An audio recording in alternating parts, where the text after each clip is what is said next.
we're going to configure our database for recoverability. Now,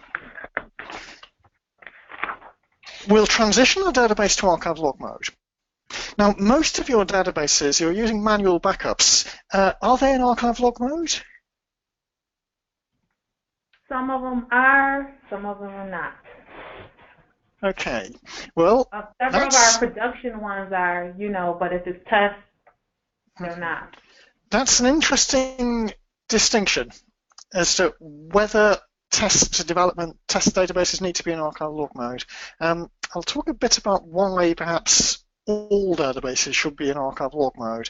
But as ever, there's no right or wrong. It's just as long as everybody concerned is aware of the implications.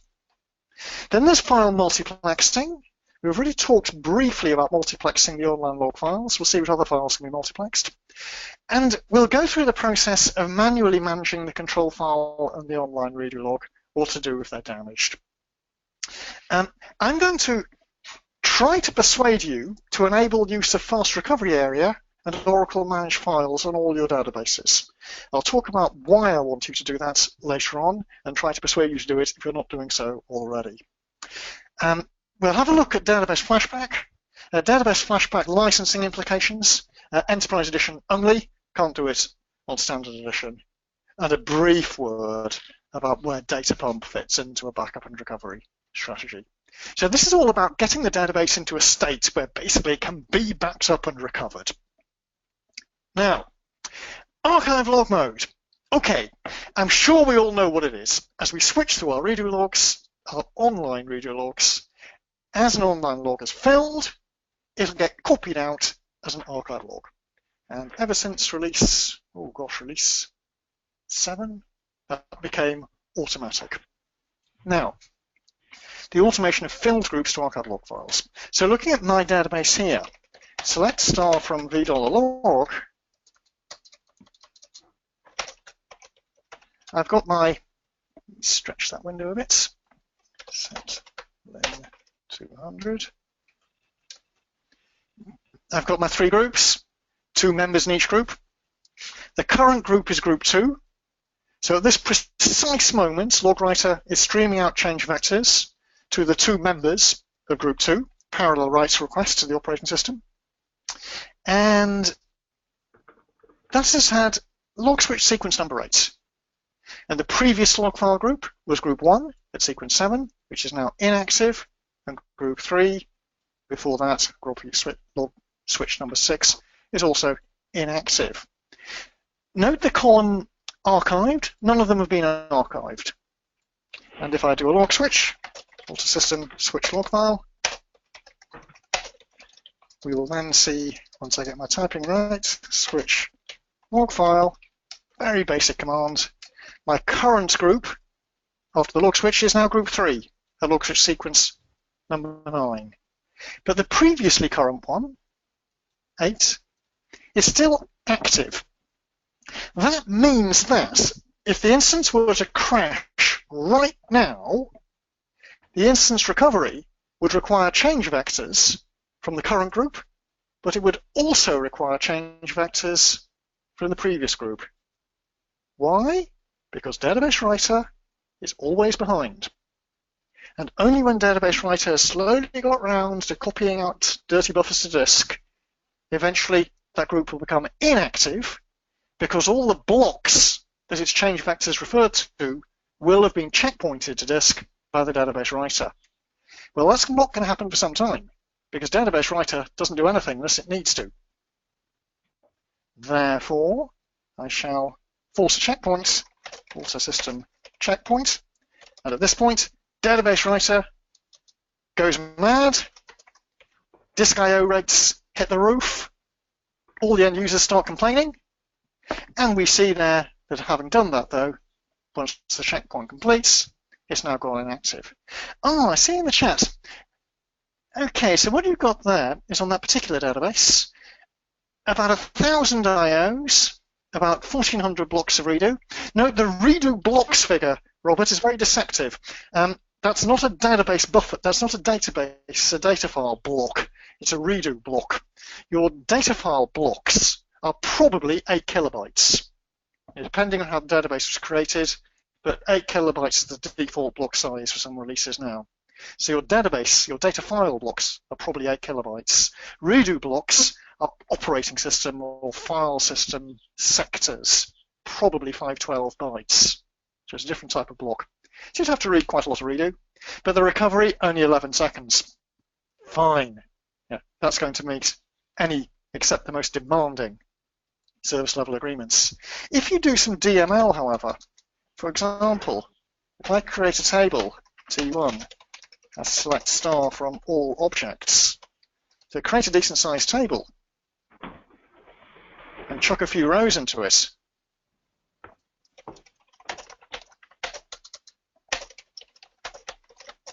from T1. So chuck a few rows, oops, insert into, oh, T2 I called it, okay. Typing error there, T2. So chuck a few more rows into that table, get a decent sized transaction going, and then run that query, and you see a rather different picture. Somewhere, there we go. And what we see now is I would have to process that much redo, sorry, that many IOs, that much redo. The mean time to recover column doesn't update in real time. It always lags behind. I think the computation is not done in real time, probably for performance reasons. Is that in hours? On a production system, it's seconds. It's seconds. Okay. So it's not a real-time update. I think the computation is quite heavy, so it doesn't do it more than once every, I can't remember what. But now I've got a decent-sized transaction running. I should have had quite a few log switches here. There we go. And now it's up to 45 seconds. You can see the sort of change there. If I commit my big transaction, no change at all. Because I told you before break, what does database writer do on commits? Absolutely nothing. But when I force database writer to write with a checkpoint, and now we can see that that's come right down, and that will drop down shortly as well. So thanks for putting those figures in. It's looking good at the moment on your environment there. That's going to meet any but the most demanding service level agreements. So, archive log mode, whenever we have a log switch, we copy the previous log file out as an archive log. And because I did so many DML, now I've had more log switches, and now up to log switch sequence 13. And the checkpoint, of course, means they are indeed inactive. Now, where do they go to? Right. When we're in archive log mode? Well, I need to convert to archive log mode, and then we'll have the automatic copying. So the transition to log mode, or when you go to archive log mode, I'll actually do it right now. Archive log list. This is the command that dates back to release 6. I'm not in archive log mode, no archive mode, therefore archiving is disabled. If I were in archive log mode, that's where my archives will go to, but I'm not. We can automate the copying to many other destinations. We'll see how many shortly. Well, the archiver process will launch automatically. Default destination, the fast recovery area, known as usedb recovery file dest. Talk about that later on. You can have a ludicrous number of destinations. So show parameter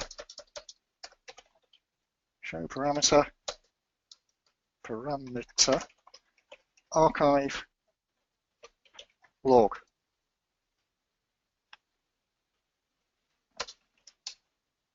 Spelling somewhere. Archive. Oh, don't be stupid. Archive. Right, there we go. That'll do. So these are the parameters that control your archive log destinations. Destination 1 through to 31.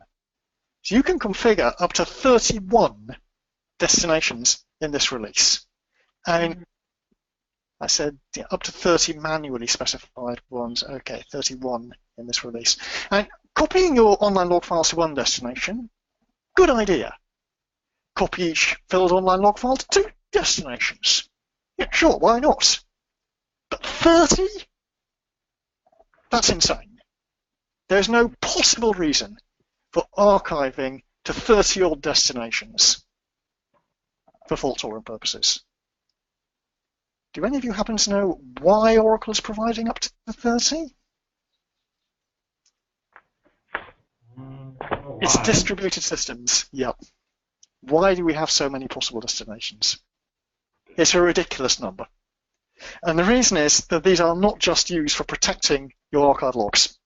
They're also used by DataGuard, and they're used by streams. I think Golden Gate can use them as well. And that's why there are so many. So when you fill an online log file, it gets copied to however many destinations are specified here, but they're also used for distributed systems, propagating changes to other databases. I've never gone into double figures, by the way. I've worked on some quite complex streaming environments. I've never had to go into double figures. But the facility is there. So, archive log files then. Yeah, please. The original destination parameter, the one without the number on it, that's been deprecated. They're not using that one anymore. It still works, and it's all a matter of time. In the old days, that was all there was. Archives went to one destination. Then I think release 8, I think it was, they added log archive duplex dest as a second destination. Then in release 8i, they introduced log archive dest 1 to 5. Right. And then in release 10G or 11G, it got ludicrous. Yeah, so these still work, but basically everybody uses these things from now on. The big change really came in with release 8i, because in release 8i, they configured, we added the ability to automate the shipping of redo to remote databases. And you can't do that with the old destination, the old parameter, only with these. So if you're not using DataGuard or streams, this is fine. Right. So John, do you have I was just about to ask for a best practice, but it really may not be one if you're not using DataGuard or streams. I guess not. It's all a matter of service level agreement. Oracle's default, which many people disagree with strongly, is to archive to only one destination, which is the fast recovery area. Many people will tell you best practice is to archive to at least 2 destinations. But Oracle more and more is saying archive to one destination, which would be an ASM disk group, and rely on ASM to protect it, ASM mirroring to protect it, which means multiple destinations then really do become used only for distributed systems. So, we'll see the processes being launched automatically in a moment. I'll do the configuration. And what you end up with then in the archive logs is a continuous chain of all change factors, which can be applied to backups. Now, the requirement for archive log mode. Okay, it enables zero data loss, clearly. If you are in no archive log mode, there's no such concept of recovery. You have to restore from a backup, and that's it. You lose all work done since the backup. That sounds very basic, but there's actually a bit more to it than that. So there's no concept of recovery in no archive log mode. However, in archive log mode, provided you have a backup and the chain of redo is complete, you will never lose a single row of committed data. Downtime, yes. Loss of data, no. As long as you've got a backup and your archive log files. But there's more to it than that. If you are in no archive log mode, the only backup you can do is what you're doing at the moment on many of your databases. Clean shutdown, copy the whole thing. In no archive log mode, you cannot do a partial backup. You cannot do an open backup. Right. Why can't you do a partial backup? Well, if your database is 200 data files, you shut down and back up the whole database, fine. If you shut down and back up only part of the database, you can't ever restore that part because it will be out of sync with the rest of it. And as discussed in the previous chapter, the database must be synchronized. All data files must be brought up to the same system change number by applying redo change vectors. So a partial backup becomes impossible. Worse still, of course, an open backup is impossible. And that is worthy of a description of how hot backups are really going to work. So what I'm going to do is attempt to describe, to draw the hot backup problem, so we'll understand what to do about it. So I'll get rid of that. Don't think I need to save that, do I? Right. Imagine the situation is like this. We've got a data file, like so. There's my data file. And my data file is formatted into Oracle blocks. They're my Oracle blocks. Zillions of them. Now, the situation might well be that my Oracle block size, let us say my Oracle block size is the default of 8 kilobytes. I won't do 8 kilobytes. 4 kilobytes, easy to draw with 4. I'm using 4 kilobyte blocks. But perhaps my file system block, maybe, is 1 kilobyte. That will be the Linux ext3 default, 1 kilobyte blocks for the file system. Now, I'll do a backup using an operating system command. I'll just launch a copy command. Copy, cp, tar, zip, whatever. Well, the copy command copies file system blocks. Well, that one Oracle block is in fact 4 file system blocks. So my copy command, which will run in blue, is going to copy that file system block, that file system block, that file system block, and that file system block. And my output file now has the complete Oracle block. Then my copy command continues, and it copies that file system block and that file system block. However, remember guys, this is Unix or Windows. We're talking a multitasking file system. So perhaps Unix, all of a sudden, preemptive multitasking. It takes my copy command off CPU and puts something else onto CPU. Let's just say the object it puts on CPU is a process, the database writer, DBWR. DBWR decides to read a dirty buffer from cache and write that buffer, bang, there. It's a matter of luck, in this case bad luck. Through bad luck, Unix or Windows put database writer on CPU, preemptive multitasking, and through even worse bad luck, database writer chose a dirty buffer from memory, and it happened to be that block right there that I've just overwritten. Then, preemptive multitasking puts my copy command back on CPU. And of course, the copy command happily carries on copying the block. That's the problem with hot backups. So my output file, I've got a block that is half that version, and the other half of the block is this version.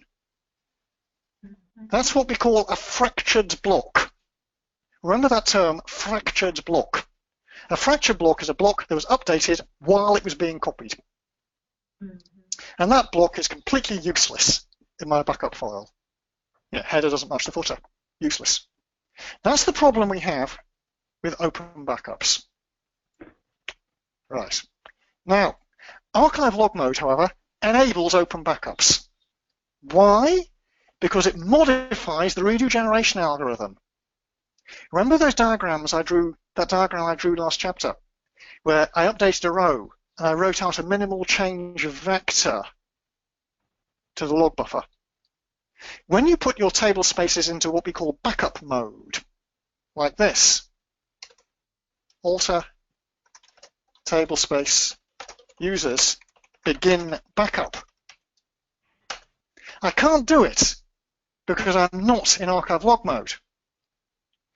In an archive log mode database, I can do that.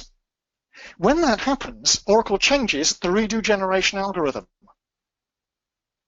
And if I do a bit of DML, instead of writing DML against a row in that table space, when it's in backup mode, instead of writing out minimal change vectors, Oracle writes out a complete block image to the log buffer and the redo stream.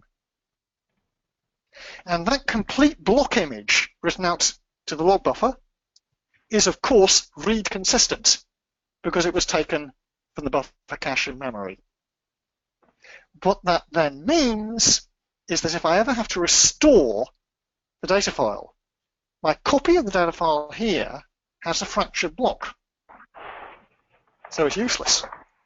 But written out sideways to the redo stream was the read consistent copy of the block, the complete green or blue image.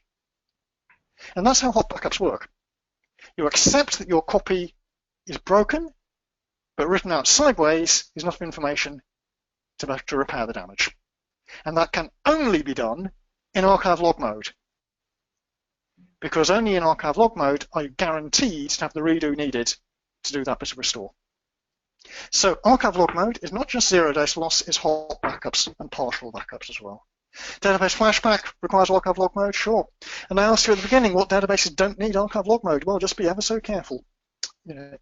Databases where work can be redone, training systems, test systems perhaps.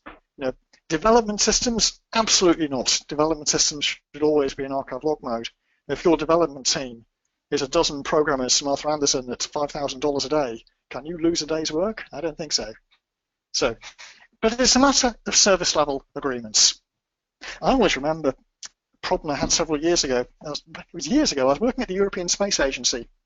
No, it was the European Commission. That was it. It was the European Commission. And it was a database used for storing details of offices, of rooms. Okay? And the European Commission had thousands and thousands of offices in hundreds of buildings all over Europe. And this database just kept details of all the rooms, all the offices. And it was a rock-bottom service level agreement. They wanted the cheapest possible contracts for us to support that database. So it was no archive log mode, offline backups once a week. Because they said the data is basically static. We don't put up new buildings very often. So that was it.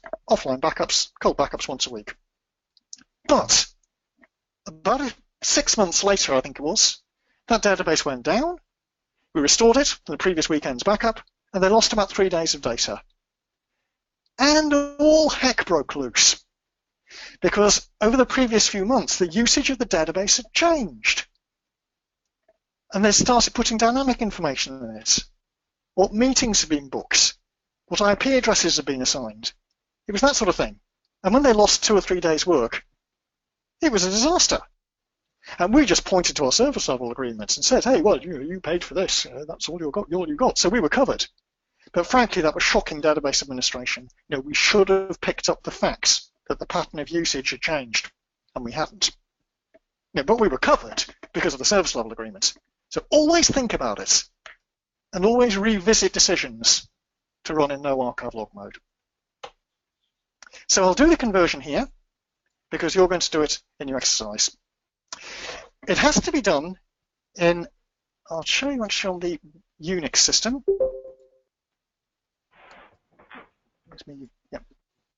So what we'll do on the Unix system, we've got a database that should be running already. PS minus EF. There's a database instance running called class. If it isn't running, start it. So to connect to the class database, .aura-env, set the environment with the aura-env script and give it the SID lowercase class. If any of you aren't familiar with this routine, because I know some of you are Windows people more than Unix people, say so if you have any problems. But all I'm doing here is sourcing the aura-env script to connect to that environment. And then echo $Oracle SID. That gives me the class database. SQL plus / the sysdba connect to the class database as the sys user, and I'm logged on. Archive log list. No archive log mode. I need to change that. How do you go to archive log mode? Right. Was it previous slide? Yeah, do it in mount mode. Previous slide. It must be a clean shutdown. So shutdown immediate. If you do a shutdown abort, you'll get an error at the next stage, which isn't a disaster, just means you have to start up again and do a clean shutdown. So shutdown immediate. What happens then? All sessions are disconnected. The log buffer is flushed to the online log files. Database writer does a full checkpoint. So I have a consistent database. All committed transactions on disk, all uncommitted transactions rolled back. Then we start up in mount mode, which means build the instance in memory. There, the instance is built in memory, system global area built, and then we read the control file, database mounted. And now we can do the control file update. Alter, database, archive log. That's the control file update. Remember, any alter database command is a control file update. So if mount is reading the control file, opening and reading the control file, and your next step is open, right, John? It certainly is. So what to the students? What is open then? What is open actually doing? Profile's already read. Open doesn't allow access to the database for all the users? And Dwayne, say that one more time. I think you're right. Does it allow access to all the users? It does. And what is it physically doing to make that happen? That I don't know. So let's review. So this is actually important for this class. It'll come into play numerous times. If the database is shut down, and you do, let's just for educational reasons, you start up no mount. What has occurred in that case? Start up no mount. So the control file isn't read, none of the disk space or table spaces are allocated. Excellent, excellent. That's exactly it. In no mount mode, you build the instance in memory, you build the SGA, you start the background processes. The only file you read is the parameter file. So at this point, we are reading the parameter file, the P file or the SP file, and the parameter file instructs Oracle how to build the instance in memory. My Windows system is a bit slow. So this will come back to you. You know, I mean, this is going to come back to you in this class. Why it's important that you are comfortable with these things. And actually, you know, so what you're seeing here, for better or worse, is that learning backup and recovery, learning RMAN, and learning backup and recovery, and really being able to get yourself out of any pinch is knowing the architecture of the database and what the database is actually doing to work, how the database works. And as I say, that's for better or worse, because learning the architecture is sometimes a little tedious and it depends on memory and, you know, yada. But so anyway, so we've done the no mount. So we have background processes running, and we have our memory areas configured. And of course, it had to read the P file, the parameter file, because it had to know how big to make, let's say, for example, the SGA. So in mount phase, when John mounts the database, you alluded to it a moment ago, either Dwayne or Rob. I can't remember who. Anybody remember? Oh, this is Dwayne. Reading of the control file Fantastic. and mounting the table spaces. Not yet. Not yet? Not yet. So, John, is there anything else but reading the control file in mount phase? No, there isn't. Because when you read in no mount mode, we have access to the parameter file, the SP file, and that tells us in particular the parameter control files, where the control files are. So in no mount mode, we've got a pointer to where the control files are, and when we mount the database, we read them. Okay. And part of the information in that control file, if you look at it, you can see it. If I go to this database is open, so show parameter control file. Here are my Linux control files. Right. Strings. If I string the control file /u01 /app /oracle /oradata /class /control 01. So that's my control file. So the parameter says it's that file there. I'm just going to use strings in it and send it through more. And in the control file, you will see a load of junk, but pointers to the online log files, pointers to the data files. So it's a stage startup process. The instance has a parameter that tells Oracle where the control file is, and then the control file tells it where the rest of the database is, which I get to with alter database open. And that's what you were saying 5 minutes ago, people. At this stage, we locate the control files, open the table spaces, and people can then log on.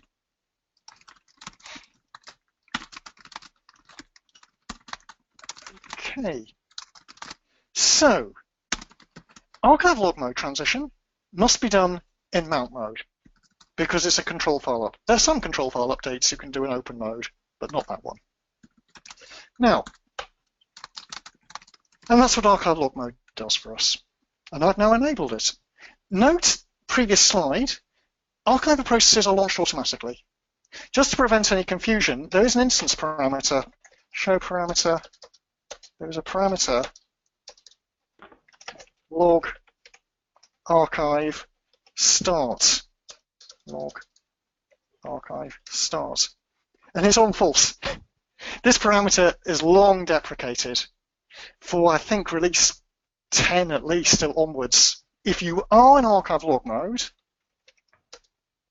archive log list, and I am, oh, I'm not here, sorry.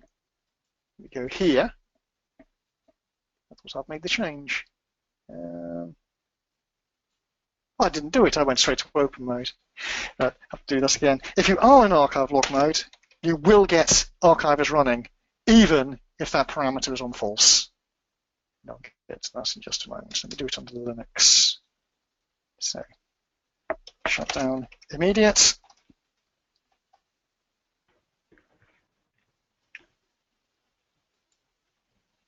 I'll put both my databases into archive log mode, or I'll get completely confused between the two of them. I didn't actually log into the database. Starts up in mount mode. Here.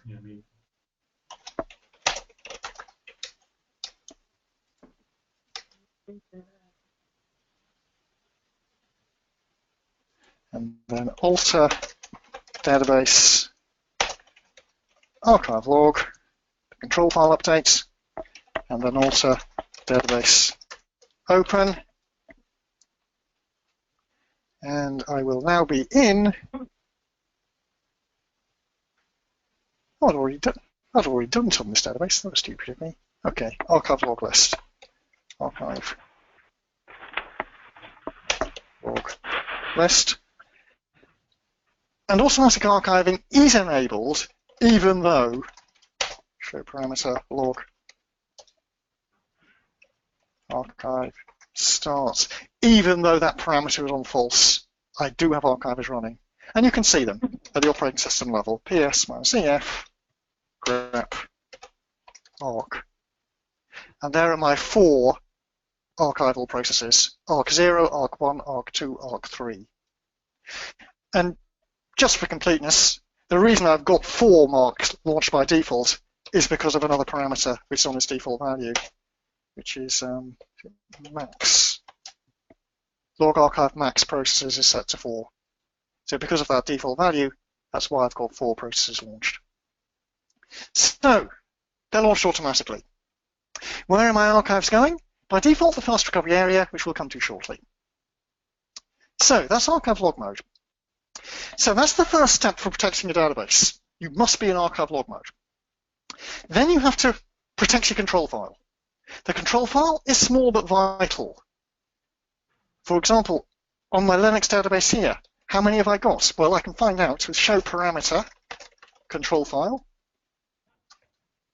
control files rather, and it's a bit hard to read, but that does show you 2 addresses. Point of terminology: some people say a database has multiple control files with an S. Other people say there is one control file of which you have multiple copies. The terminology I prefer to use is one control file, multiple copies. I don't care which terminology you use, as long as you're clear on what you mean. Right. I prefer to say the database has one control file which should have 2 copies. So that's the terminology I'm going to stick to.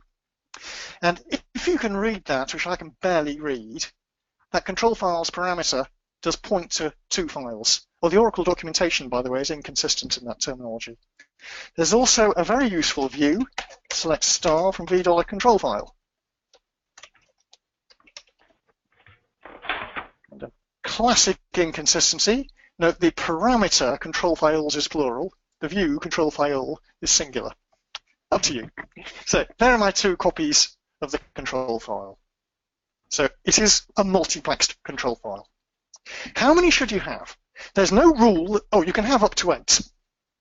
There's no rule that says 1 is too few and 8 is too many. There's just your service level agreements. Nowadays, I usually work with 2 copies. In years beforehand, I used to work with 4. And the reason I worked with 4 is that I once worked on a database where we lost 3. We lost 3 copies of the control file because of file system problems. And ever since then, I always worked with 4.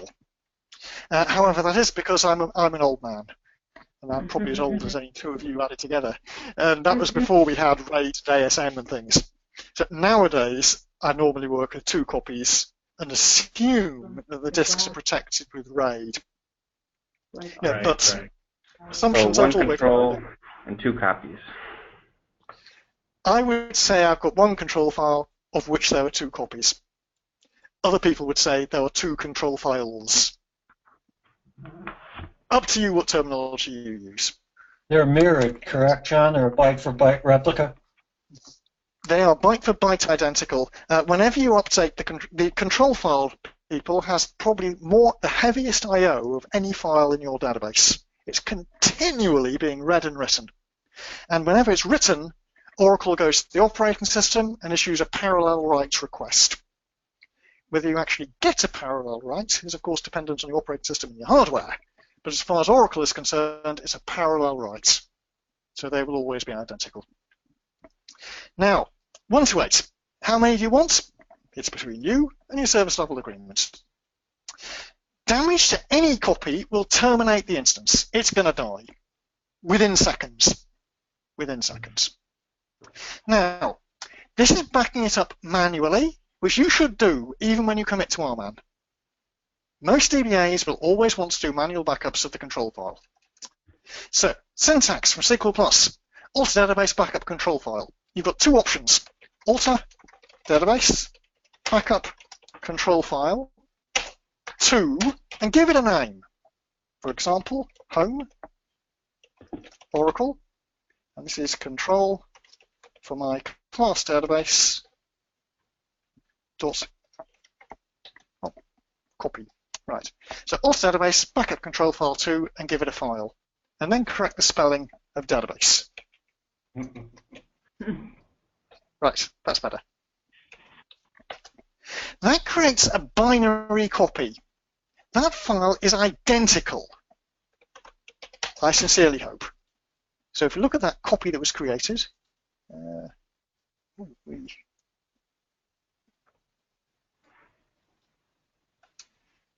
there we see it, and it is apparently 10 gigabytes and a little bit, as of 11.11, and that will be byte for byte identical to the control file, which will be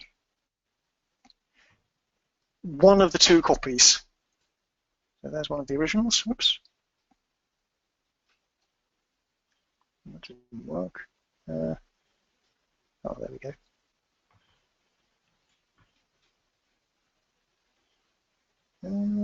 Oh, there it is. Size is the same, but no, the timestamp has already changed. Timestamp has already changed. So in less than a minute, it's been updated. It's continually being read and written. So that was the first way to back it up. Also, database backup control file 2, and that's a byte for byte copy. The alternative syntax is backup control file to trace. Backup control file to trace as. And again, give it a path. Home, Oracle, say cf.trace. And that's a very interesting structure. So there's my trace file, all 6 kilobytes of it. And that is, I'll just more it. And that's, in effect, a SQL script. So looking at the trace file generated with that command, we see comments. The following are current settings. It's showing you in that script that was generated. We see a few parameters, log archive dest, log archive duplex dest, backward compatibility, log archive format, a few parameters here, most of which we're going to look at. Log archive dest 1, set to use DB recovery file dest. Mandatory, all sorts of settings here for that thing. And then more text, 2 sets of SQL statements, each of which creates a new control file. So this is not a backup of a control file. It's the generation of commands to recreate the control file. Startup no mount, create control file. It's a create control file command. And embedded within that create control file command is the location of the online logs, which you see here, group 1, group 2, group 3, and then the creation or the location of the data files. So that's what you need to be doing as part of your backup routines, even when you migrate to RMAN. Backup your control file to trace as a binary. While it's going on, there's a brief lock on the control file, so you don't want to do it too often.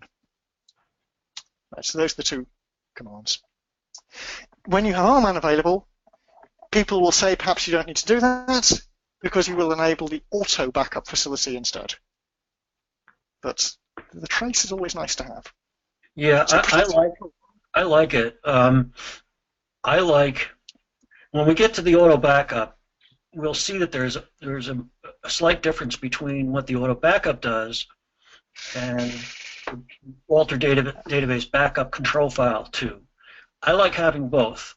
Again, as John just said, people will sometimes argue you don't need both, but what the heck? It just takes a second to do. So we'll go through the best practices for your backups, your RMAN backup scripts. And we've seen some best practices already. This is Dwayne, just for my colleagues here on our ERP system, Lawson. So we have cold backups. We do. We also do one of these trace backups to the control or for the control file.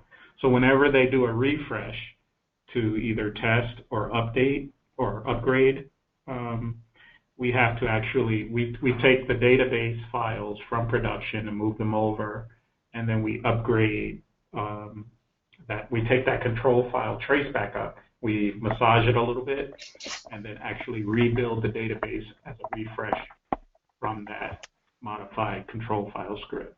So if they ever ask you to do the refresh, we have it all documented, but you'll know that's what they're doing. And Charlie did a really good job of putting the VI commands in there that we change and update everything to make it all run and copy it to the test or the upgrade database. Right. We do use that for rebuilding those.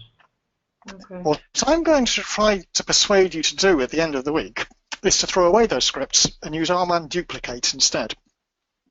But you'll actually, make up that's your one own of the mind. things I want to learn. That is one of the things I want to learn. Yep.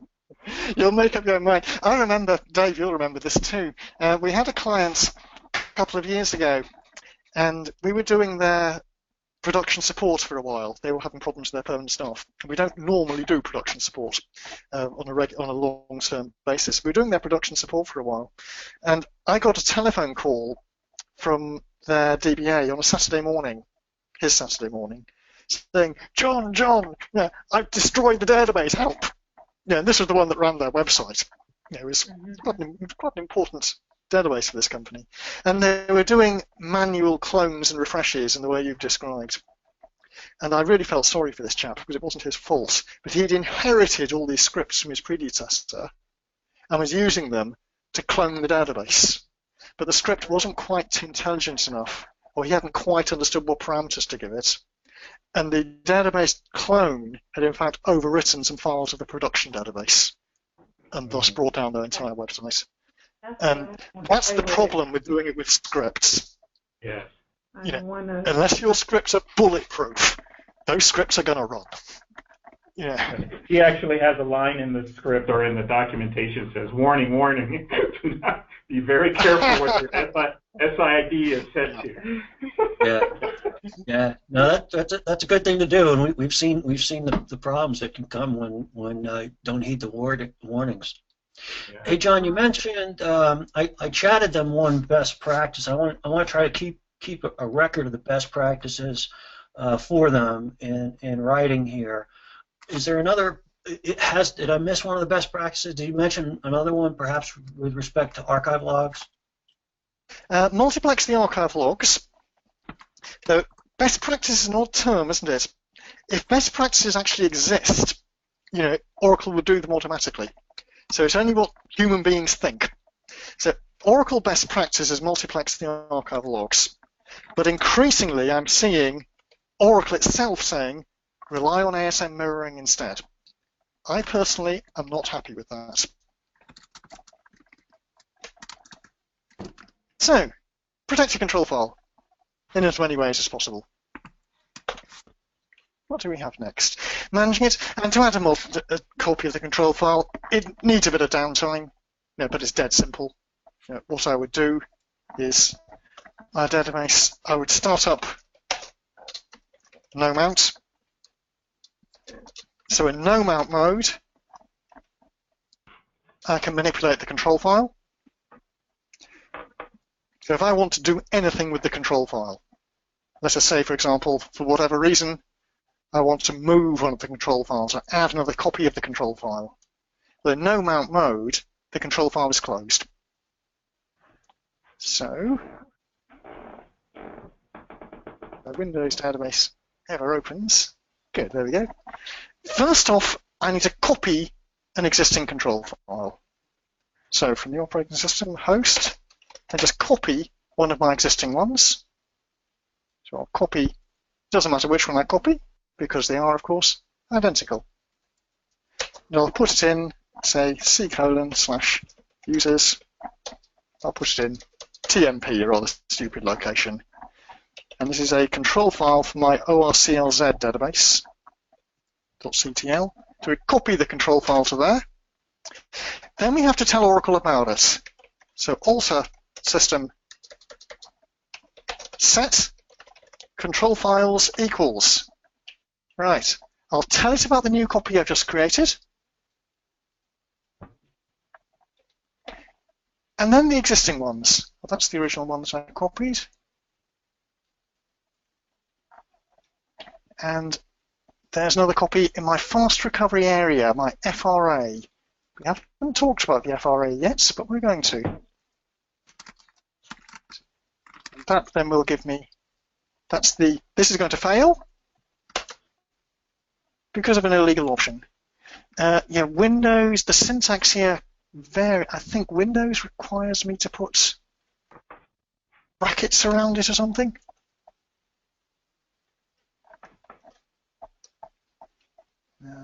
There are various options on different operating systems. Double quotes, John? It may be that it wants the whole thing in one string. Let me try it like that. Right. I'm afraid I normally work under Unix, which is why. Let's try one big quote. Of course, that might look for one huge file. Oh, stupid of me. Control files has an underscore. A more basic mistake. When any of you see me making stupid mistakes like this, don't hesitate to let me know. Right, that's the error I was expecting. What do I do about this, guys?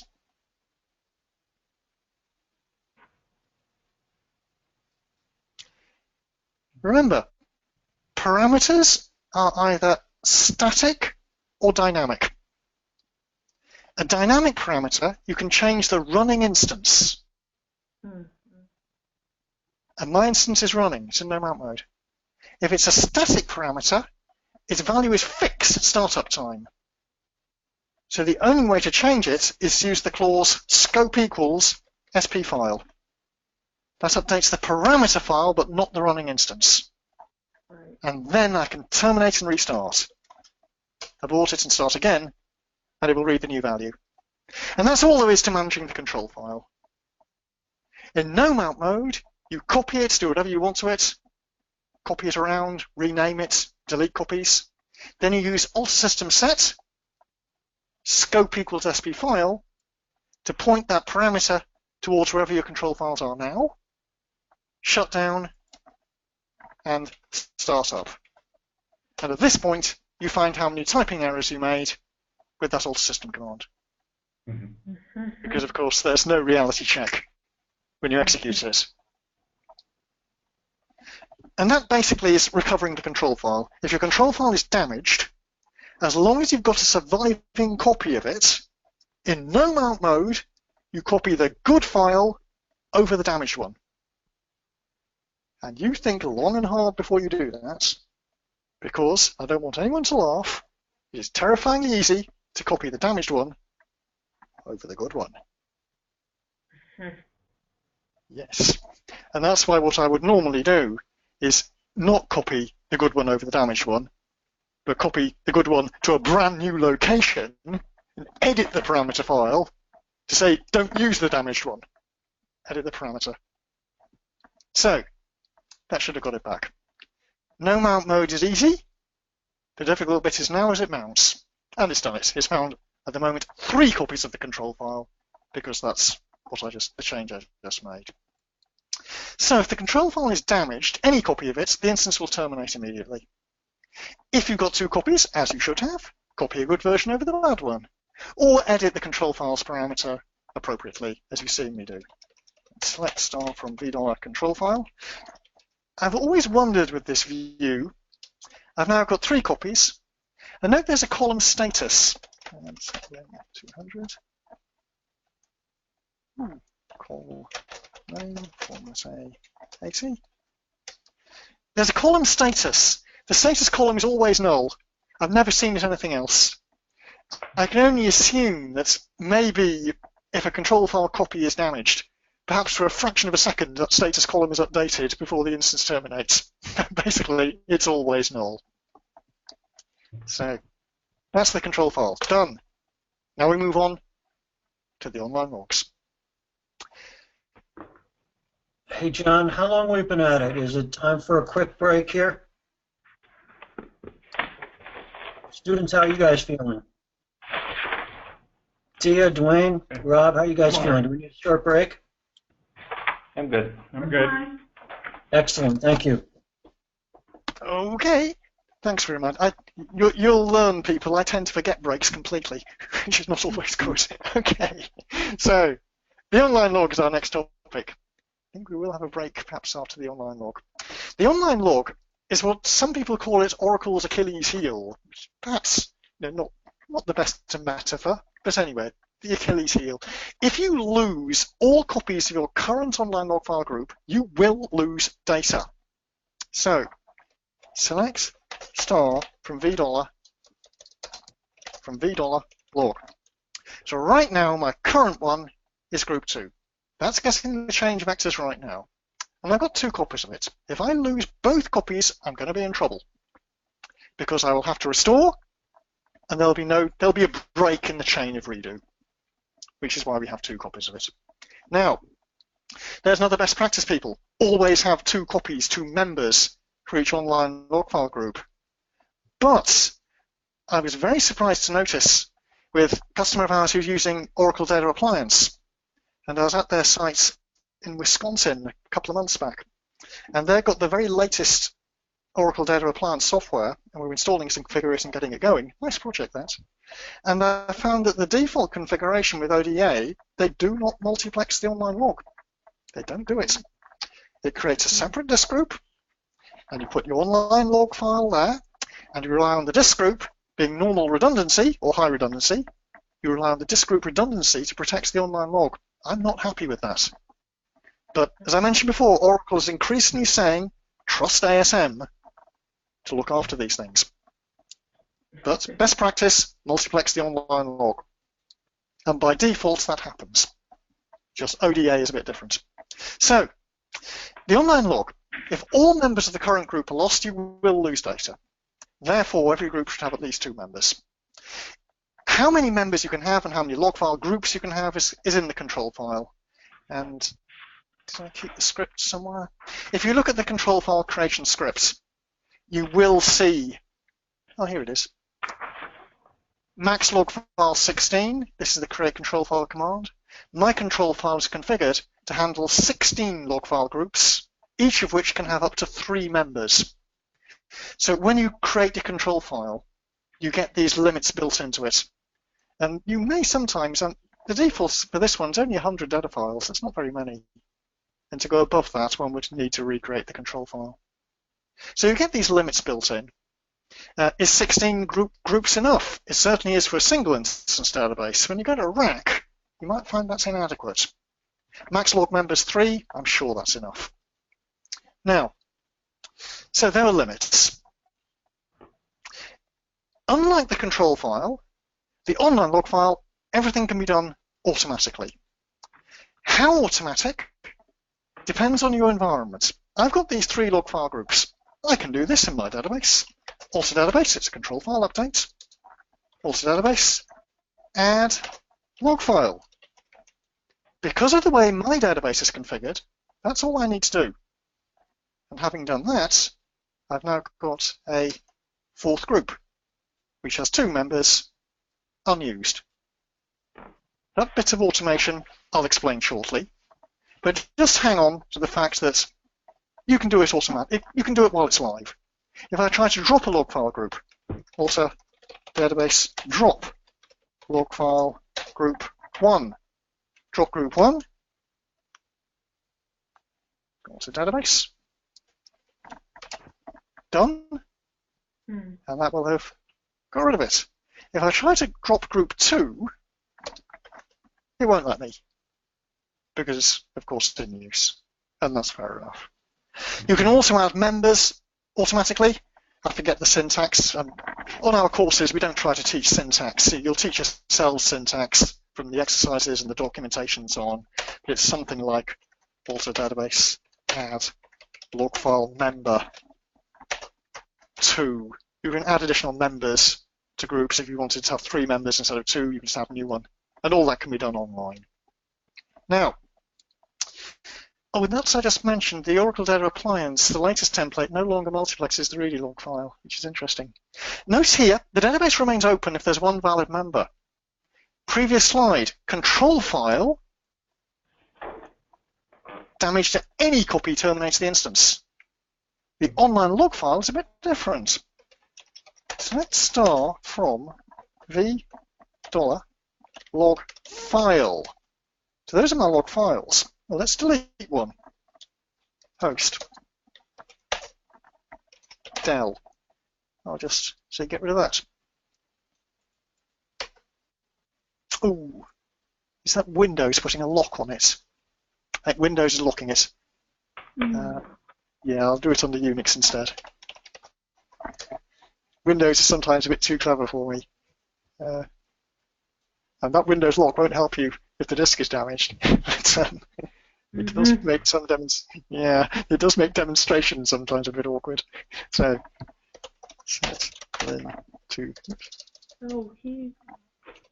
lin 200 and call member format A 80 select star from $log. Unix will let you do anything to open files, which some people find a bit disturbing. Select star from $log file. So RM. If I get rid of that, goodbye. Unix doesn't care. And the current one is in fact group 2. Let's get rid of one of them too. RM, a member of group 2.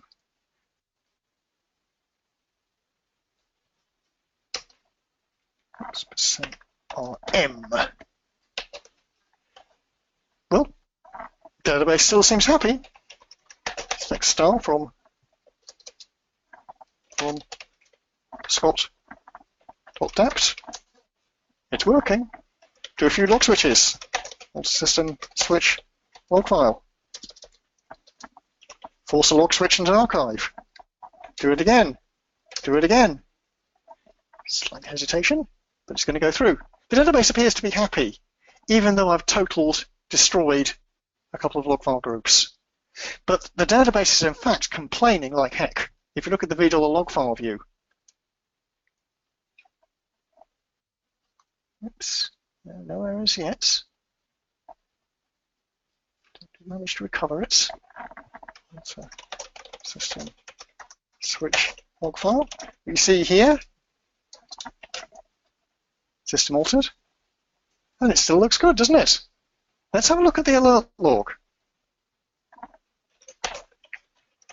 The alert log, called base, diag, rdbms, the class database, class instance, trace, vi, the alert log. And go to the bottom of the alert log. Open failed. Open failed. It's finding it's got problems. No such file or directory. It's listing bad problems here. But it's prepared to remain open even so. It's prepared to remain open. Because there's still a surviving member of each log file. Each log file has a surviving member. And it will carry on working in those circumstances.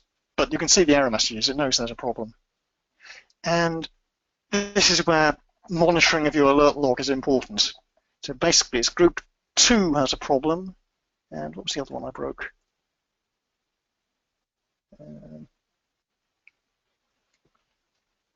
And group 3 has a problem. And there's a way around it. To manage it, I'll just use the clear command. There are several ways around it, but basically I can alter database clear log file group 2, and that will repair the damage to group 2, and try to repair the damage to group 3. Alter database clear log file group 3. Can't do that because it's current. So log switch, alter system switch log file, switch out of it. Then we do a checkpoint, alter system checkpoint, to make sure no change vectors are needed, and then we can do the clear. A clear command basically deletes and recreates if they've been damaged. Or we could do it manually by dropping the group and recreating the group. Probably do it in the other order. We would add a new group, then drop the old one. So, to complete the management of the online log, how big should the members be? It's just a matter of log switching. Various documents say you should log switch about maybe 4 times an hour, that sort of frequency. Nobody has ever given me any proof of why that's good or bad, but commonly people like to log switch about every 15 or 20 minutes. That's fair. That means, the thing is we've seen shops where they're log switching like 60 times an hour, and that would be certainly excessive. That's exactly it. When you start log switching every minute, performance drops through the floor. But whether it's, you know, every 10 minutes or every 30 minutes, I couldn't care less. So if you aim for every 15 or 20 minutes, that probably means that at peak times it'll be every 5 minutes. You wouldn't want to go much more frequently than that, because there's a lot of work at the operating system level as you open and close new members as you switch from one group to another. So, size of groups, control frequency of log switch. Notice the size is an attribute of the group, so when you clear a group or add a new member to a group, you don't specify a size. That's all in the group definition. And the number of groups, how often do you wrap around them? Now, if you've got, say, 3 log file groups, and you're log switching on average every 20 minutes, you're going to be reusing a group every hour. That's a bit frequent. Now, you might want to make it add another 3 groups so you don't overwrite for 2 hours. Why? Because if something goes wrong, it gives you a bit more time before you need to reuse the file. Let's then finish off this chapter, which is the last of the heavyweight theory, and then we can do a bit of exercise work, and maybe start the next chapter. We'll see how it goes. But I hope you appreciate the importance of all the theory and architecture we're going through. It's absolutely critical to have a rock-solid understanding of what's going on, and before we try to apply the knowledge to setting up backup solutions. So, finishing off then, let me online read log. Right, some more things we need to do to most databases. Question for you: do you habitually configure a fast recovery area? Do we configure Yes, no, or one? not sure. Yeah, do you use it? We have, I can't speak to all the systems. On the one that I mainly be on, there is a recovery area configured, and it's only used really for the control. One of the control files is not used really because we're not using RMAN yet, but I did set it up and configure it in preparation for using RMAN. Fair enough. Some people always use a fast recovery area. Some people never use a fast recovery area. I do if I can. Yeah, unless a client has a good reason for not, it's not something I can tell to clients, you must use fast recovery area. But I always try to advise that people use it. But it's not essential except for one thing. The time when you must use a fast recovery area is the bottom bullet point, database flashback. Now, that's the only facility that requires a fast recovery area. For everything else, it's up to you. It is an optional disk space structure. And it's just these 2 parameters, DB recovery file dest, DB recovery file dest size. One minor point, by the way, when originally introduced in release 10, it was called the flash recovery area. And in release 11.2, they renamed it fast recovery area. There's a major new feature of 11.2. But you'll still see the old term flash recovery area in a few views and things. So flash recovery area, fast recovery area. Just control to those 2 parameters. Now, where is it? They're dynamic parameters. You can move it to a different location, and Oracle will still keep track of the space budgeting. It's a default location for recovery-related files, and as you're using it for, it's multiplex copies of online log files, and as you're using it for, multiplex copy of the control file. And that's what I've got in the databases we've got here. Default location for archive log files, as we saw with archive log list. We'll see that's where it's going. And note that, if we look at, archive, what I'll do, I'll just run the query. If I just call name format A, selects name from VDOL archived log. I'll have a few archive logs created, just because of the old little demonstrations I've done. Archive log. So my archive logs, I've got none on the Windows system, but if I look at the Linux database, I'm pretty sure I've done a few log switches. I'll run the query here. You'll see that my archive logs, they've all gone to the fast recovery area. And within that, Oracle is just creating its own directory structure. Directory for the name of the database, directory for the file type, directory for the day, and then the archives are going there. So you get the automatic management. I love the fast recovery area. It's one of these things, like Oracle Managed Files, we'll see in about 5 minutes' time, where when it was first introduced, the fast recovery area, I thought, nah, I'll never use that.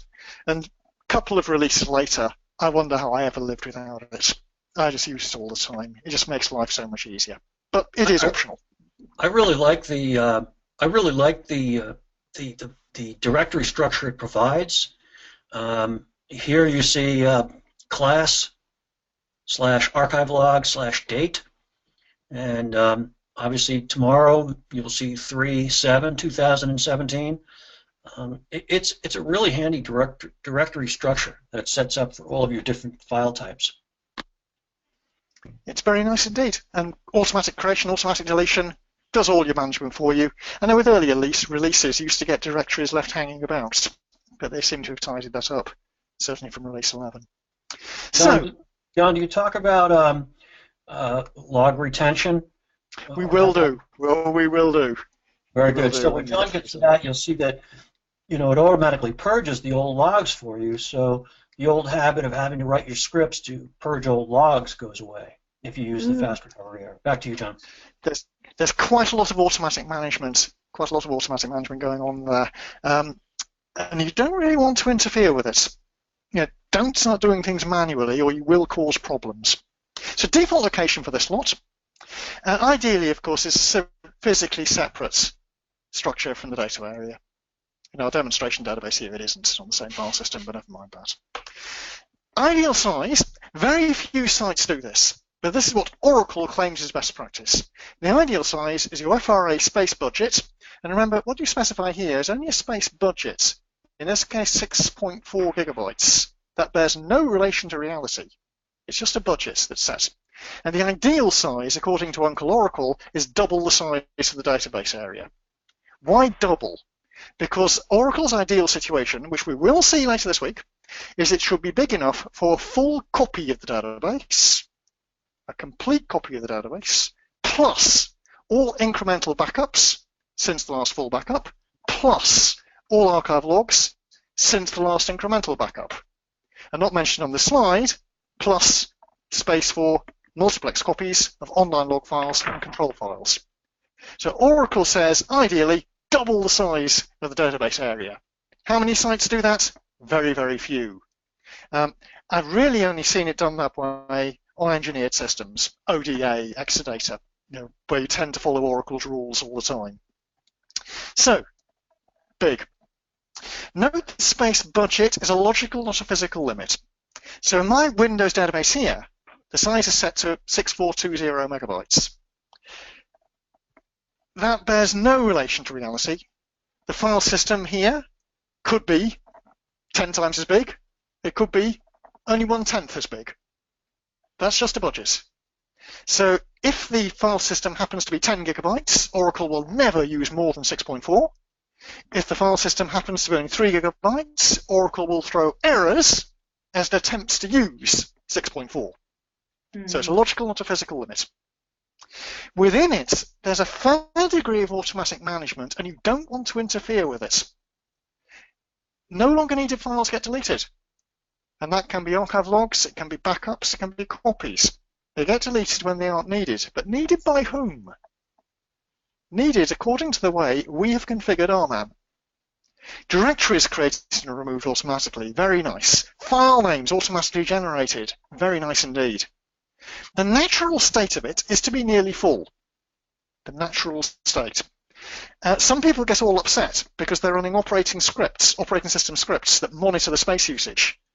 And they say, yes, but my scripts keep throwing warnings that the FRA is 90% full. I have to do something about this. To which my answer is why?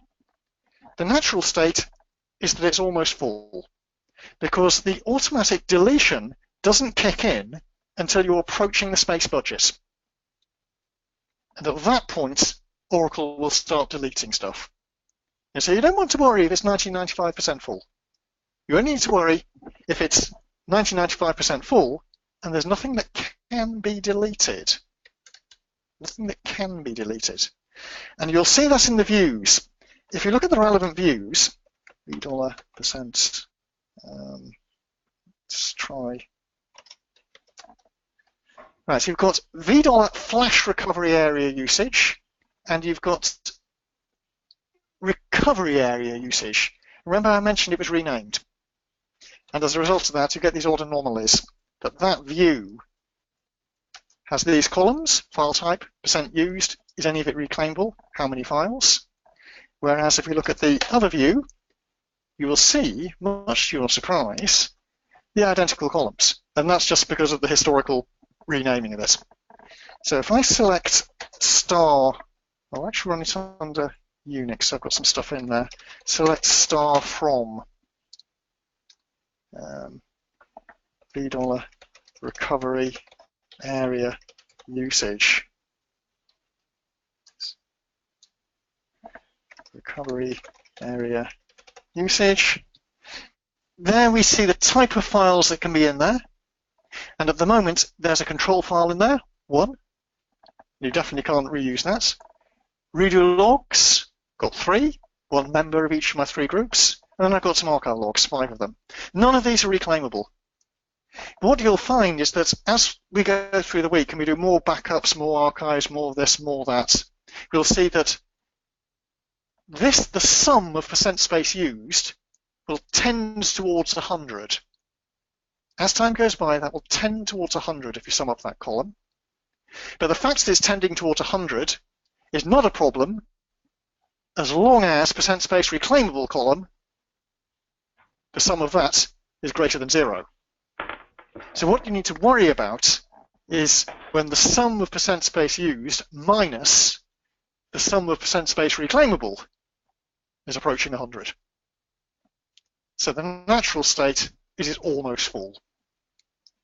Now, don't muck about with things manually.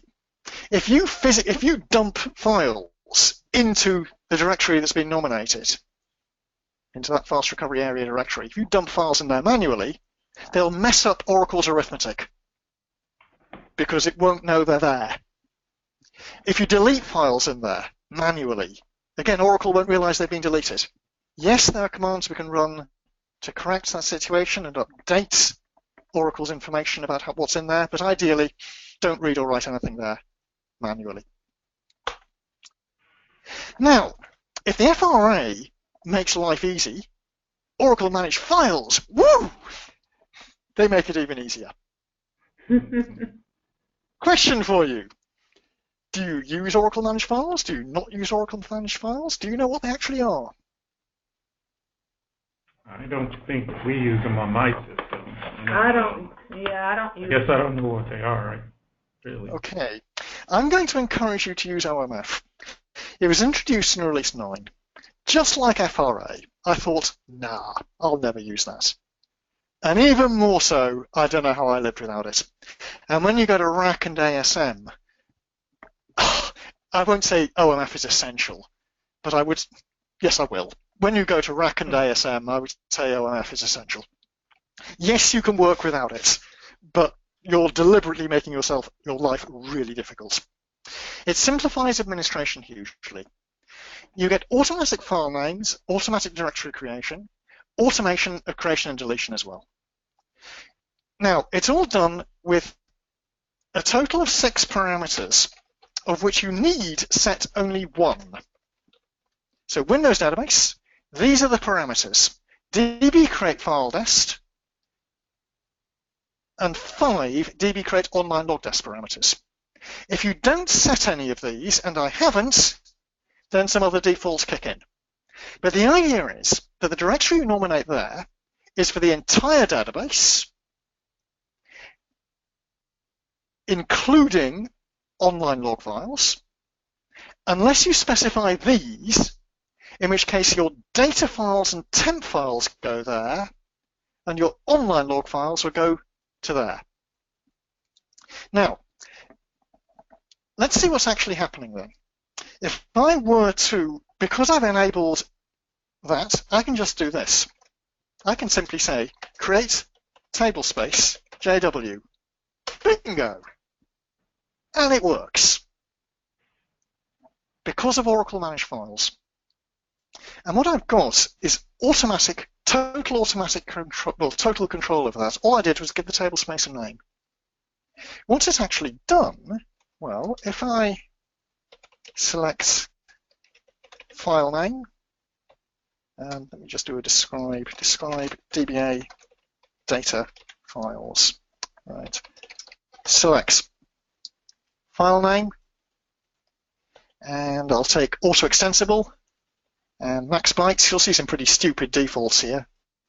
And auto extensible max byte, or how big it is, bytes. From DBA data files, where table space name equals JW. So that's the table space I created with just a one-line command. We just create table space JW. We see that Oracle has created that data file in C app Oracle Aura data, and that's what I've nominated there. So that's my data area. And beneath that, it's created its own directory structure. Name of the database, file type, generated a name, and embedded in that name is the name of the table space, but that's by the by. It's auto extensible. Its max size, that is 32 gigabytes, which is the maximum size for an 8K block file, and it's initially created as 100 bytes big. But you can override all these defaults if you want to. I could, for example, alter table space JW, add data file size 20 megabytes. So you can override all sorts of defaults. You know, the default of 100 megabytes is a bit silly. And that will have given me a second data file for that same table space, which is 20 megabytes big and is not auto extensible. So you can override the defaults, and you would do. You would normally use syntax like that, or create table space JW2 size 10 megabytes. Auto extend on. You can add whatever syntax you want, but the beauty of it is, data file size. So you can override all the defaults. But overall, you don't have to worry about where the thing is or what it's called. And that sounds trivial, doesn't it? Yeah, that's what I thought when I first saw it in Release 9. It isn't. Once you get used to using OMF, you will never look back. The other parameters control the online logs. Now, if you haven't specified them, when you add an online log file group, you saw me add online log file groups earlier. I could alter database, add log file, add log file. Just do it like that. And because I've got OMF enabled, spelling mistake, it's going to do it automatically. So select star from $log file, and it's probably going to be, it'll be group 4, the new one. It's given me 2 members, my new group 4. Let me take call member, format A80. There we go. So my new group is group 4, automatic assignation of a group number, and it's given me 1 member in the OMF destination and the other member in the flash recovery area. So that's what you get by default. If you want control of it, you specify these parameters from 1 till 5. And if I had specified, say, the first 3, then my new log file group would have members in those 3 destinations. And that's how ODA does it. It sets this for the database, it sets the flash recovery area, and it sets just one of these, which is why it doesn't multiplex the online log file. It just sets one of those. But it does put them on a separate file system or separate disk group from the rest of the database. So entirely up to you, but it makes administration hugely easier. And the ideal situation is ASM plus OMF plus FRA, and then you never need to bother about file creation again. Right. This is the ODA option, a database area, which is create file dest, a redo area, which is create online log dest, and an FRA, of course. So, Oracle Managed Files and FRA. I'd strongly advise you to use them, but they are both optional. The only exception is Database Flashback, where you must have an FRA configured. Okay, next topic, logical backup. I've had quite a few heated discussions about this, and I'm not prepared to be. I'm not going to put up with any dissent on this, people. A data bump export is not a backup. Now. No. No, clearly. Exports have a place in your backup and recovery strategy. They certainly do. But you've got to bear in mind that an export is a logical copy. It's a purely logical structure. It gives you no defense against damage to media, and there's no concept of recovery. If your database consists of 500 data files, and one data file is damaged, you cannot recover from that situation with an export. You simply can't do it. All you can do is drop the table space containing the damaged data file, recreate it, and then use data pump imports to bring back the tables within that table space as they were at the time the export was made. And you can't apply redo to it. It doesn't protect you against media damage at all. But of course, it does protect you against logical problems. It's very nice to have a full backup to have a full export available before certain critical operations. We do it on all our production systems. Because they're small enough that we can do full exports, we do them. For all the customers who host their databases with us or the Apex applications with us, we do full exports of their schemas. And we can I shouldn't have used the term. We can bring back individual tables for them from the export without affecting the rest of the database. So it's definitely part of your backup strategy, but it is not a backup. Now, if you are using it, and if your databases are small enough that you can, as ours are, do make sure you go for consistency. If you do an export of multiple tables, each table export is consistent. So in effect, the export of a table is always as the table was at the time the export started. So if it's a huge table, the export takes 5 hours, and during that 5 hours the table is in use, the export will be using undo to make sure that the export is as of the instant the table started the export. But if you're doing a full database export or schema export, that might involve hundreds and hundreds of tables. By default, each object is consistent, but across objects it isn't. And that can get you caught out quite badly. You know the problem. Think of the Scots demonstration schema. You export dept, then you export emp. Well, the two tables will be consistent. But perhaps during the time the dept export was in progress, someone inserted another department and then inserted an employee of that department. And then you do the export of emp. Well, your export will have inconsistent copies of those two tables. And if you ever try to import them back in, you'll get errors. So you do need to be sure you add the flashback time argument to your export command line if you're using it as part of a backup strategy. And we'll see some scripts later on where we do. Basically, I'll show you all the scripts we use in our production systems, and you'll see how we use that. Flashback? Okay, Enterprise Edition only. Next question. Do you habitually enable flashback or not? I do not in my... Okay. Fair enough. Some people do, some people don't. Some people can't. It may not be applicable to you. In a much later chapter, probably on Thursday, we'll have a look at enabling flashback and what we can do with it.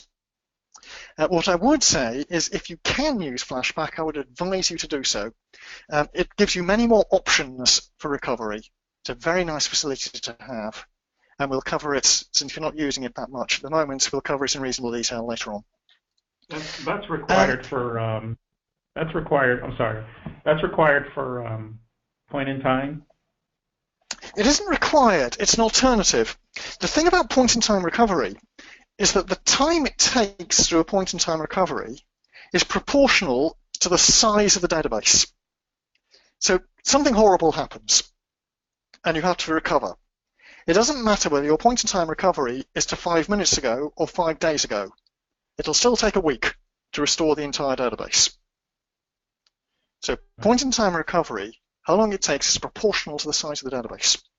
Database flashback is functionally equivalent to point-in-time recovery, but the time it takes is proportional to how far back you want to go. So to flash back half an hour might take 5 minutes. To flash back a day might take 30 minutes. It's nearly always astronomically faster than point-in-time recovery. Right. But it is more limited in what it can do. And the reason we mention it here is that the logs it relies on are in the fast recovery area, and there's no way to put them anywhere else. And just one last point here, the reason some people don't use it is that it can put a bit of stress on the fast recovery area. You may find that you need umpteen gigabytes of disk space. I don't believe they're performance issues myself, but sometimes it just isn't practical to use. And we'll talk about that later in the week. And I'll try to persuade you to use it if you can. Then the final thing to prepare your database, file corruption. Well, what do we mean by file corruption? There's physical corruption. The file is damaged. The operating system has problems reading it. Some magnetic wibbly-wobbly has gone bad, whatever. Yeah, the file is actually damaged. But if the file is perhaps 30 gigabytes big, well, you can get away with that for a long time. It might only be a few kilobytes that have been damaged by some bolt of lightning or whatever. You might not notice the damage for some considerable time. And that's a bit bad. You'll only find out when you try to access the damaged bit of file. An operating system backup might spot that straight away. RMAN, maybe. RMAN has some slight variations there. Then there's logical corruption.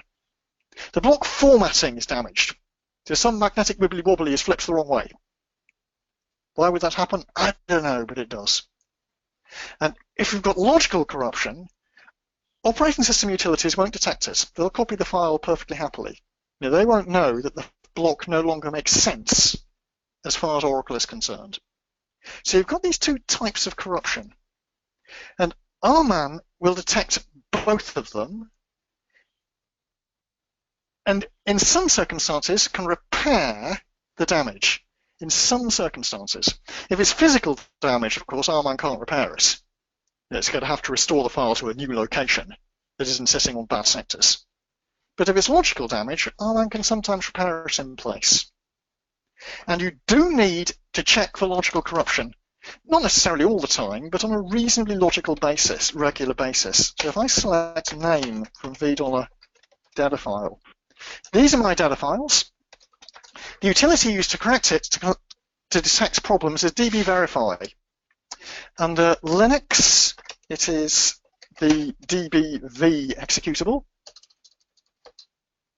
which dbv, and there is dbv in Oracle Home Bin. Under Windows, where dbv, it is dbv.exe. And I've got 3 Oracle Homes on this machine, so I've got 3 copies of it. But the dbv utility, if it's got help, if you help, there's a way to get help out of it. There we go. dbv minus help. You point it towards a file, and it will pass right through that file, validating the blocks that it does so. You can nominate a block range, that lets you parallelize it. If it's a 100 gigabyte file, you might launch 10 copies of dbv, and each of them would do 10 gigabytes or whatever. So the syntax couldn't be simpler. You can rely on defaults for quite a lot. If I use dbv and just point it towards a file, here I'm pointing it towards a live file, towards my system tablespace data file. Oops, sorry, file. I've got the parameter file equals. And it is just passing through the file, validating it. Terminology, a page is a block. A block. So it looked at about 100,000 blocks, and my block size is 8K. It didn't throw an error because that's the default. If I weren't using 8K blocks, I would have to tell it the block size. There you see the default 8K. So the file is apparently 100,000 blocks, of which 65,000 blocks have what they call data. That means tables. The terminology of the output is a bit odd. That means tables. And they're all good. Then there's 13,000 blocks of indexes. They're all good. 4,700 blocks of other. Well, that could be lobs, could be undo segments, whatever. Something that's neither tables nor indexes. And everything's fine. And there's that many blocks that have never been used. Errors? Don't have any. Influx. If you run this against a production database, you may find you get pages marked as being in flux. That is not an error. Not an error. It means that while DBV was scanning the block, database writer was actually updating the block. So that isn't an error. It's just something that happens. And nothing's encrypted. So that's the use of the dbverify utility. You ought to run it against your databases from time to time.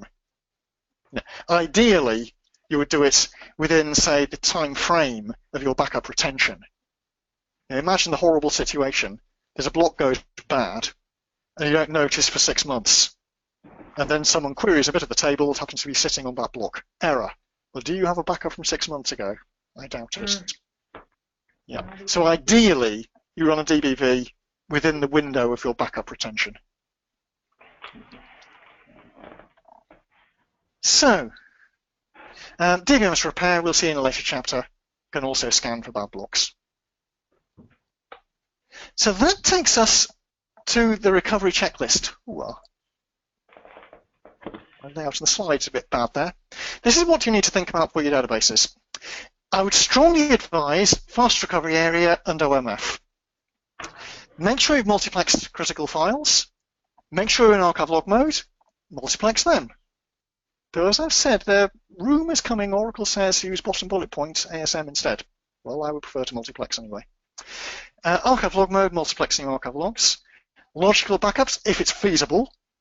It may not be for your databases. Physical backups with RMAN, unless you've got a very good reason not to. And we'll see how you can integrate user-managed backups with RMAN in a much later chapter. Control file and SP file auto backup, we haven't seen that yet, but we will. And if you're not doing control file and SP file auto backup, for heaven's sake, protects them with alter database backup control file. I didn't show you how to back up the SP file. I'll show you that right now. Basically, RMAN can back up the SP file, but if you want to do backups without it, the technique is dead simple. Am I using an SP file? Show parameter, SP file. Yes, I am, and there it is. RMAN can back it up. Otherwise, you do this. You create p file equals and give it some sort of path, c:/tmp/pfile.orclz from SP file. And that will generate a text file containing my SP file as it is right now. So that's a manual backup of the SP file. And you can see it if you're interested. Oops, not host, just notepad it.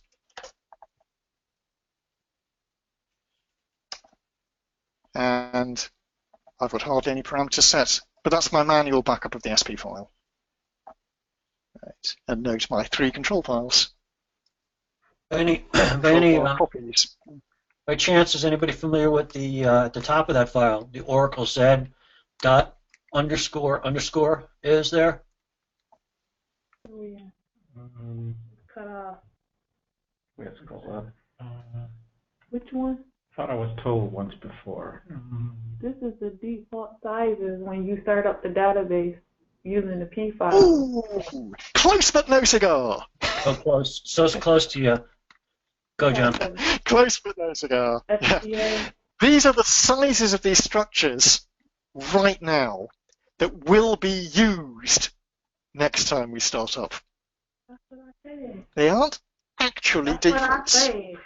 But these, Yeah, but okay. also, I've run out of memory and I've had to come into this P file and change the SGA, for example, and restart the database using the P file. And Cool. then save that to the SP file. Excellent. Regenerate the FP file, then you can start it Yeah. up. Yeah, that's the get you out Yeah. of trouble, isn't it? Yeah. Yeah, because the memory wasn't allocated correctly on them. You can really mess things up if you get things wrong with your updates of the SP file sometimes. I've done it myself. There's an alternative, by the way. You can create P file from memory. That's another way. That's a release 12 capability. And that will give you every parameter you've got, I think. But that's a very similar command. And that will give you pretty As similar more and more results. things became variable in size, including these memory areas, in the old days, the memory areas never changed size, but as they started to change size over the Oracle releases, Oracle needed a way to capture the most recent size. So if you shut down the database and you started it up again, you wanted to bring it back up with those quote-unquote optimal sizes. Unfortunately, as Tia, you pointed out, they're not always the best choice because sometimes they've gotten blown out of proportion. Right. But this is an interesting extra version. This shows you a lot more. This shows you all of the underscore hidden parameters that are in effect in the instance at the same time. It's quite instructive. If you're a dweeby person like me, you can learn a lot from studying these files and trying to work out what they mean, what's going on with them. So, back up your SP file one way or another. Scan for corrupted blocks. Use flashback if it's feasible. And that bullet point is sort of hidden. That says use RAID or ASM mirroring. So that's your recoverability checklist. That's what we want to have done for every database, unless you've got reasons not to.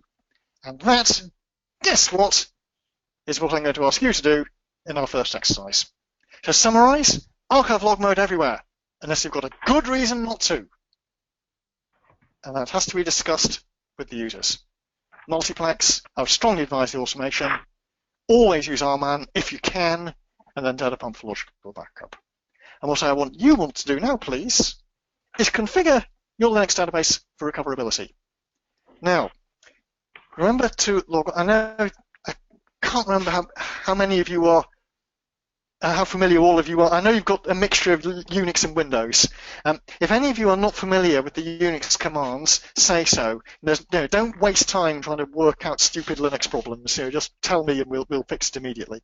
But the general concept is, let me close that and close the terminal. Close that one. Applications, System Tools, Terminal. Open a terminal. And then dot space aura env. Source the aura env file and give it as Oracle said class. The class database is the one I want us to use for a while. And then SQL+/SysDBA and we're in. So what I want you to do, please, is convert the database to archive log mode, enable flashback, work out what multiplexing you've got, look at UFRA, and then simulate some problems. We've got our exercise worksheet. It's in the manual, but I also emailed it out to you so you can copy-paste. So what I've got here for lesson 2, that's the doc I mailed out to you, exercises.rtf. We've got all the instructions here, but you don't just copy-paste, man. Think about it. Think about it. So see, we've got some queries, some commands. Have a go at them. I haven't shown you how to enable flashback. This is how to do it. This is how to do it. So you should see if things are being set up, if the processes are running. And then that will enable flashback. That's a control file update. But from release 11, you can do it while the database is open. In release 10, it could only be done in mount mode. Check out your multiplexing. Look at your FRA. And then I'm suggesting, we're now getting optional, by the way, we must do steps 1, 2, 3, and 4. We must do 1, 2, 3, and 4. But the fun bit is 5. I want you to simulate and fix some problems. So I'm suggesting here, do some damage to the database. So here's a command, to copy paste, by the way. Right click, highlight, copy, and then I can go to my window here, right click, paste. And that will paste in what you copied across. So you should be able to right click and you should have the copy paste there. So what I've done here is I've generated a command to delete a control file. So I would then just run the command there from an operating system prompt, as in Open in terminal, and there's the command that was generated, and that will just RM my control file, which I've just deleted. So I now need to fix that problem. See what you can do. So that particular problem will not work in Windows, John. Is that true because it locks in Windows? Possibly. I've never been able to understand when Windows locks files and when it doesn't. Sometimes it's, I don't know. Right. That's why I demonstrated on Unix. Yeah, that's fair enough. Yeah. So there you see a problem. See if you can fix it. There's another query to simulate a problem with your redo log. Again, fix it. And I want you to repair the damage, 0 data loss. Your alert log, if you're not familiar with where the alert log is, I'll show you now, but what it will be is in your diagnostic destination. So show parameter diag. And in the diagnostic dest, which is U01 app Oracle, there's your alert log. Well, you can change there, cd to U01 app Oracle. You can probably get to it. And then ls-l, and then navigate down to diag. And then choose the database. Oops, rdbms, cd rdbms. And in the rdbms directory, you'll find directory class, ORCL we're going to use later. Name of the database, class. Name of the instance, class. And finally down to trace, and down here is my alert log, alertclass.log. And there should be loads of helpful information there since I hit that problem at that point. Otherwise, of course, but various ways to get there.